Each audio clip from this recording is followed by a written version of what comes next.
Hi folks, Dave and Janice back with you from No Fixed Address.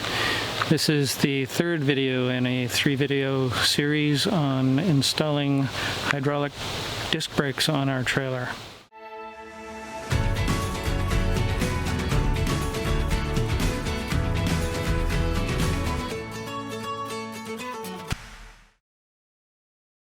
In this episode we are going to be actually installing the brake calipers and rotors, bleeding the brake lines, and testing the system. And people are indicating that they've seen enough of my ugly mug and they want to see more Janice. So Janice is going to be a star in this one. Yep, I'm going to show you how easy it is to install these and attempt to do this myself. So check it out. Talk a little bit about what we're going to be installing today. The hydraulic disc brake conversion kit comes with the brake rotor, brake caliper, and a bracket to mount the brake caliper to. So each kit has a pair of what you see here in it. So for my trailer I needed to get 3 kits, 3 axles. You're also going to need to get inner and outer bearings. These don't come with the kit, and that's primarily because it's kind of a personal choice item. You have the option of going with oil bath or standard greased bearings, so you need to make a selection based upon that, which type of seal you get. And there are also different qualities of inner and outer bearings you can buy as well. So they leave that choice completely up to you. The kit does come with a plastic cap, which can be used for the oil bath method of lubrication, and that's what we're going to be doing.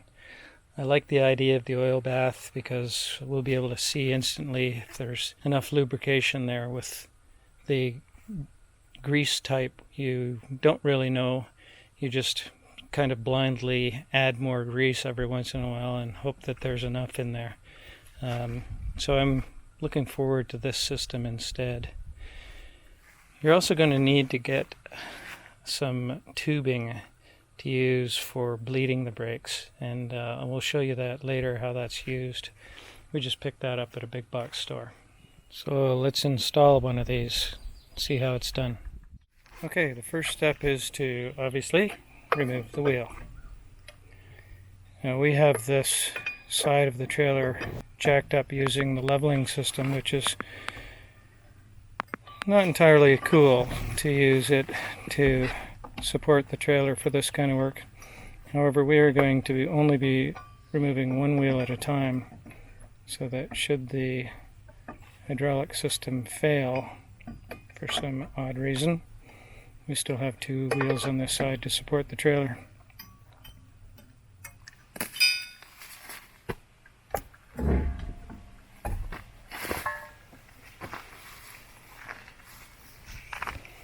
And we'll just set that aside for now. So the next step is to remove the grease cap from the end of the spindle. I'm going to use a screwdriver, tap that in there and try and pry it out. We don't need to be too careful not to damage this because we're not going to be reusing it.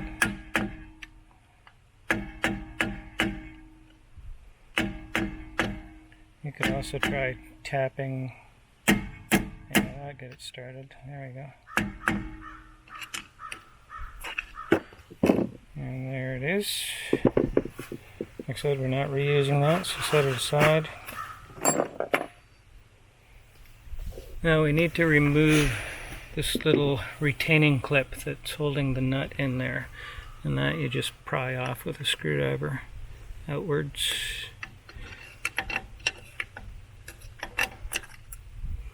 We're going to be reusing that, so we will clean it up. We want to get rid of as much of this grease as we can off of these parts we're going to reuse, because we're switching from the grease lubrication method to the oil bath method, like I said. I'll just get that all cleaned up. Next step is to remove the axle nut. Now the axle nut will not be on very tight, generally just finger tight. as this one is. So we just remove that. And again, we're going to reuse this, so we're going to clean it up.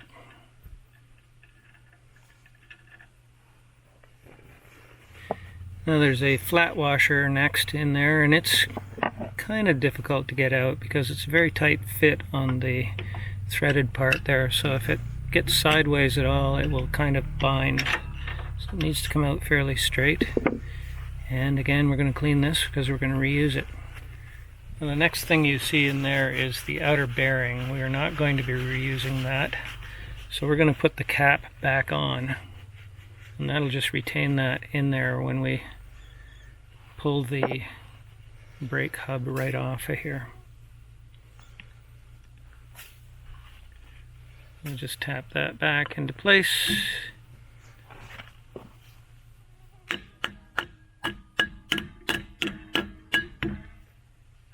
And now we are free to remove the brake drum. These are fairly heavy, so be wary when it does come off. Sometimes they kind of bind up on the brake shoes in there as well. There we go, I think you get it. There we go. And I will take that from you, set it aside. Now we're going to want to get as much of that grease off the spindle as possible. Again, because we're going to the oil bath system. But regardless, you're going to want to get rid of all that old grease. If you're going with a greased system on your new rotors, then you want fresh grease in there anyway.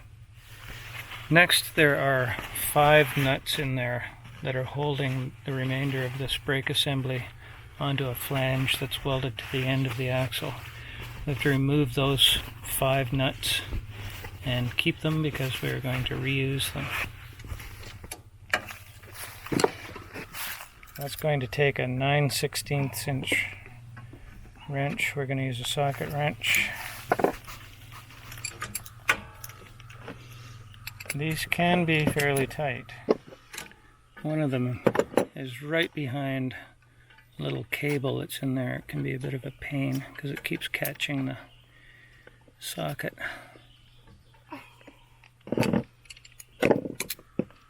Okay, now we need to cut the brake control wires that are leading to this.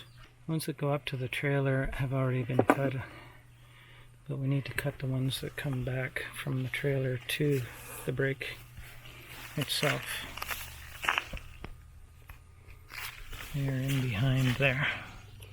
So those 4 wires.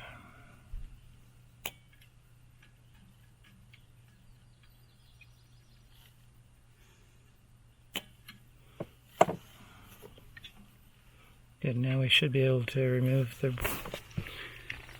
remainder of this old electric brake. Down the nuts.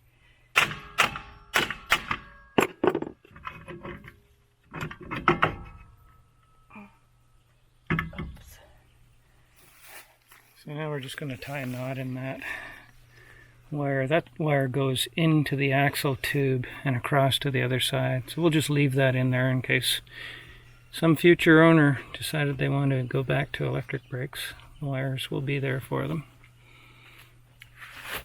Now we're going to use some brake cleaner and get the remainder of the grease off of the spindle and any brake dust and dirt that's on the flange. That's good. Do a quick inspection of the flange, make sure there's nothing stuck to it. Seems fairly flat and clean. Seems good. Yep. Okay. Final cleaning on the spindle.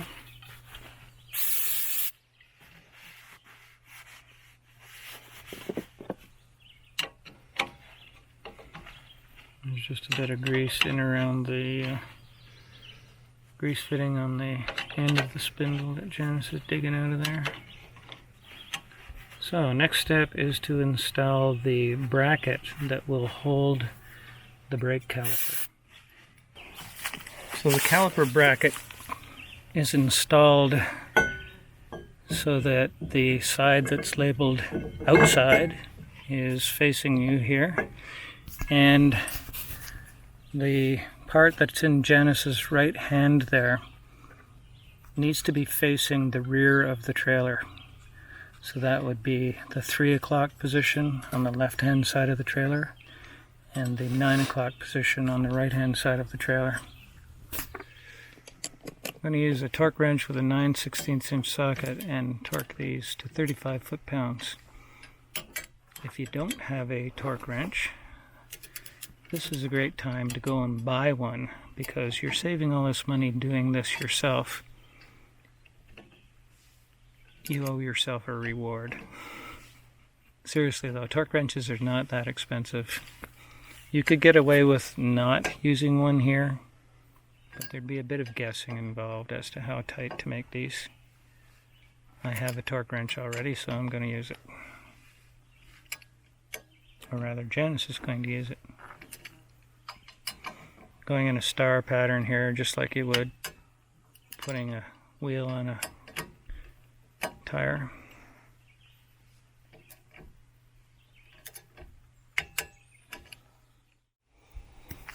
So now that we have that bracket on, we need to do a little bit of pre-assembly on the brake rotor.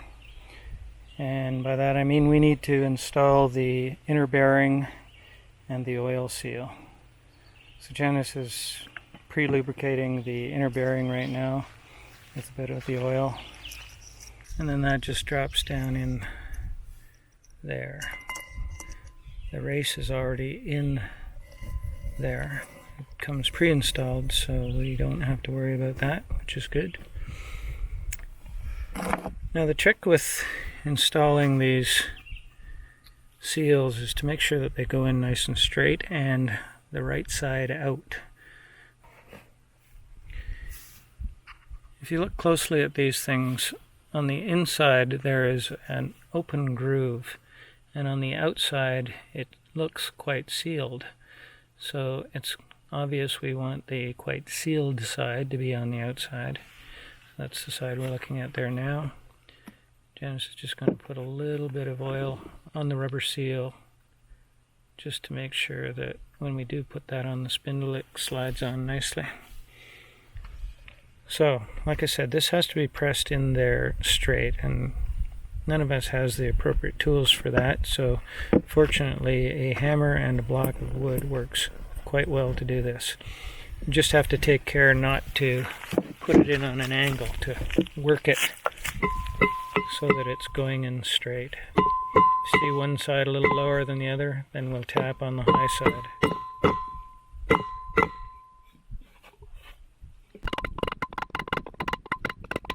Then as you get close to being all the way in, you can hit harder, checking with your hand to make sure that it's flush.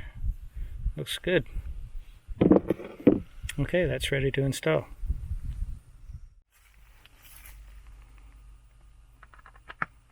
Just putting a little bit of oil on the spindle there to make sure that the seal slides on easily. So the trick to installing these, or the critical aspect of installing it, is to make sure it slides on straight and doesn't pinch or damage that seal. And it's tricky because they're heavy.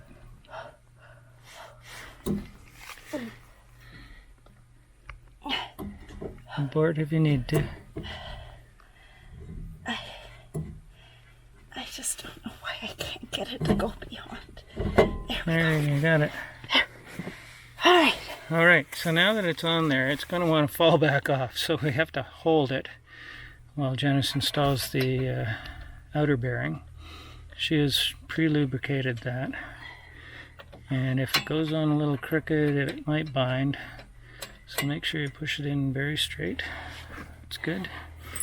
Next we need to put the flat washer back. Again, still holding that rotor so that it doesn't fall off. And the nut.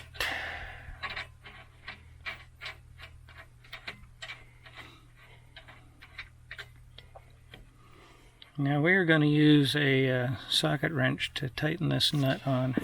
You need to snug it up fairly tight to seat the bearings. This can be done with channel locks as well, because it doesn't have to get crazy tight.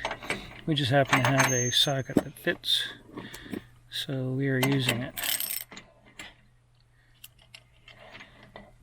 So we want to tighten it, rotate it the direction we're tightening, snug it up a little more.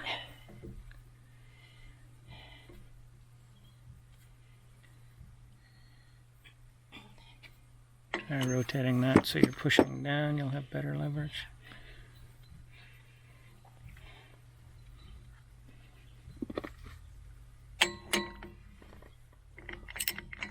Okay, so once we've got it snugged up and the bearings are seated, it'll be rather difficult to turn right now, so we need to back that nut back off.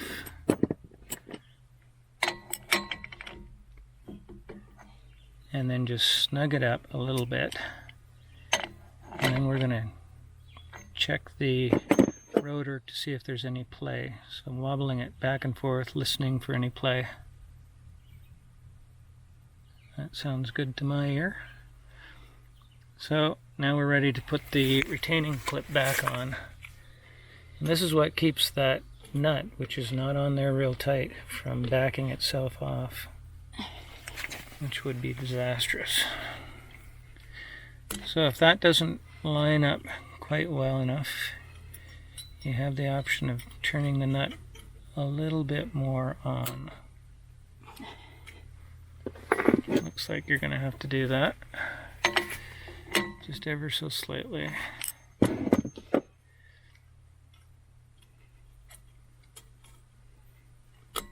There we go.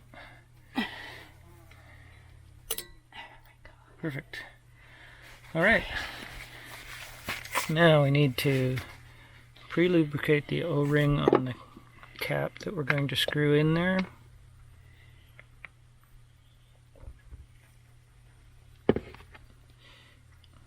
If you've ever changed oil in a car or whatever, this is exactly what you do with the O-ring on your oil filter. Make sure that it doesn't bind up when you're tightening it on.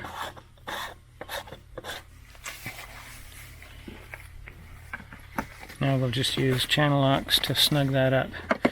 Keep in mind this is a plastic part, so not all that strong, so we will get it safely snugged up there. And if we do have a leak, once we put the oil in there, we can then tighten it a little more if we have to. Look for this kind of thing the day after you do this installation. You'll notice some oil running down here. This is indicative of the plastic cap not being tight enough. So we're going to pull this wheel back off and tighten that up. That's probably good. Now we're going to remove the black plug from the cap and fill her up with oil.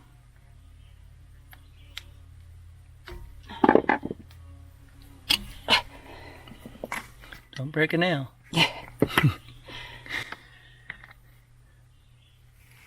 So we will initially fill this by putting as much in as we can before it starts flowing back out the fill hole. Rotate the hub to distribute that oil. And you'll be surprised how the oil seems to disappear when you do this. And you'll have to keep topping it up a couple of times.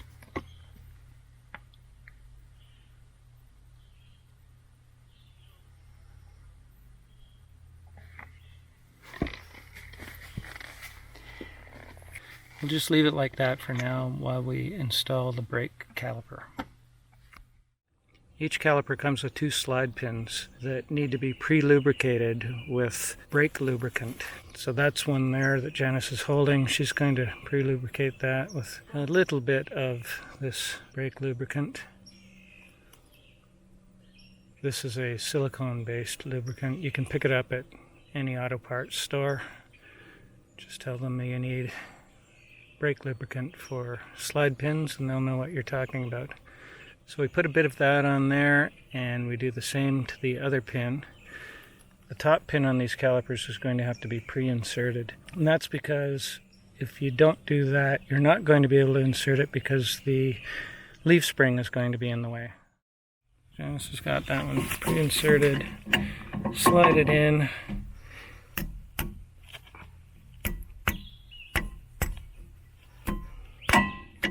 Yeah, that looks good.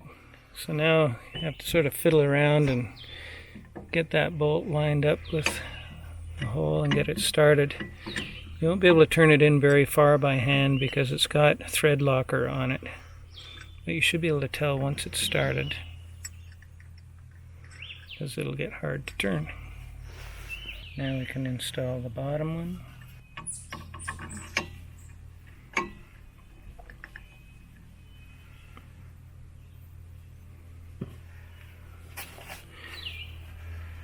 And now we are going to torque the bottom one on using a torque wrench and tighten the top one up to be similar tightness because we can't get our torque wrench in there.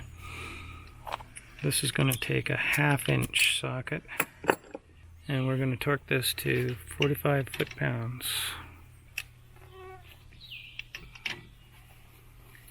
And if you don't have a torque wrench, 45 foot-pounds is pretty tight. Janice has a bum wrist right now, so she might not be able to get this torqued on.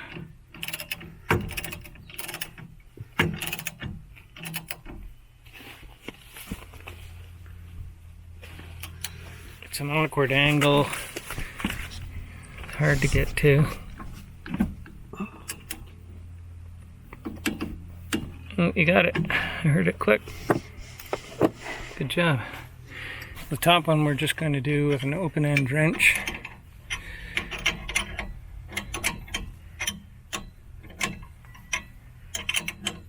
And again, we're just going to try and match the same amount of tightness. And with a short wrench like that, it's going to be really tight.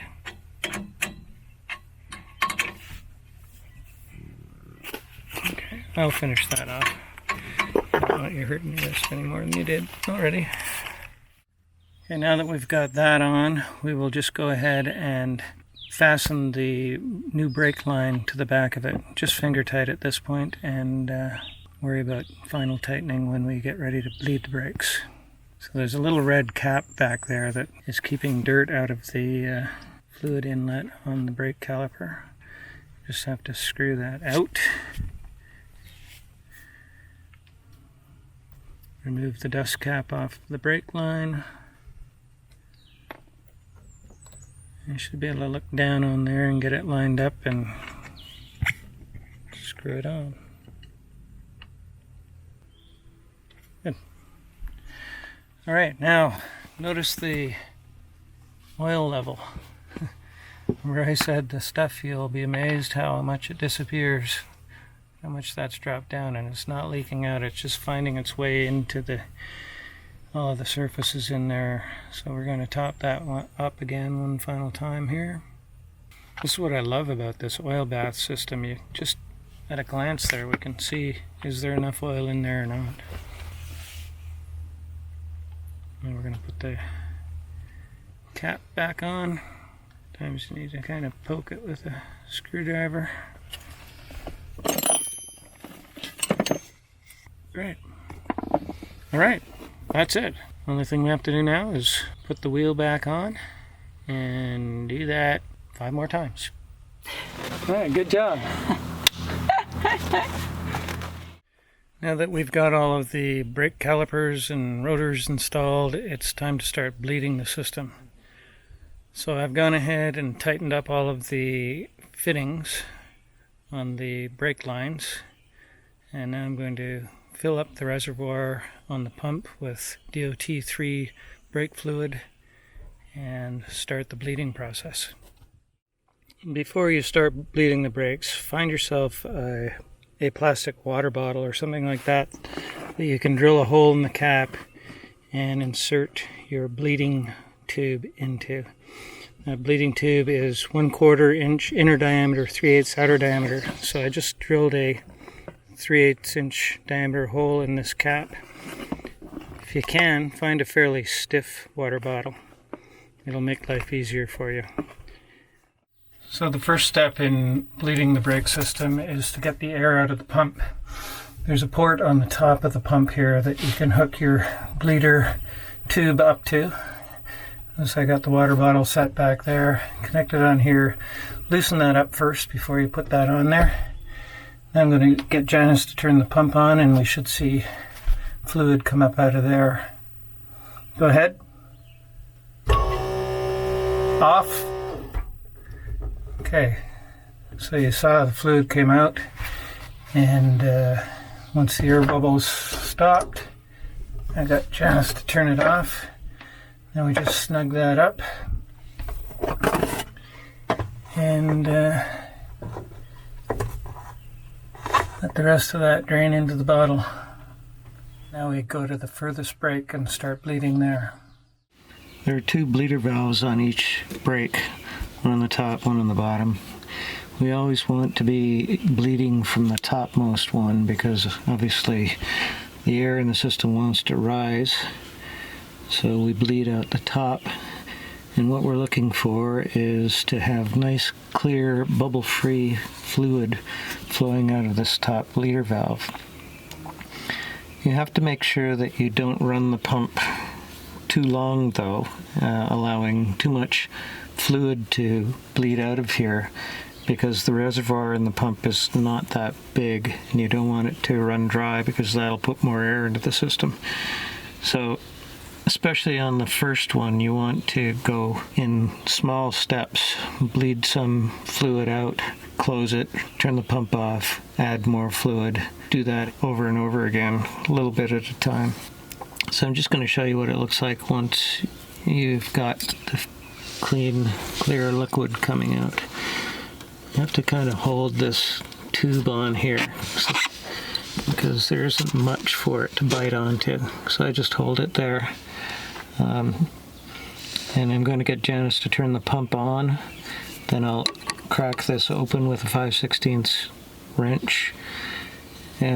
Wait to observe bubble-free brake fluid coming out. Then I'll close it and then tell her to turn the pump back off. So you can go ahead and turn it on anytime, Janice. So you hear the pump's running, it's up to pressure. I'm going to open it. We got nice bubble-free stuff flowing out. I close it. And that one is bled. So basically you have to do that on all 6 brakes. Okay. So that one is done. Now that I have all the brakes bled, I'm going to do a final check on all of the connections to make sure I don't have any leaks. Because this pump goes to 1600 psi, I'm going to turn it on, let it build up to full pressure, and look for leaks when it's running.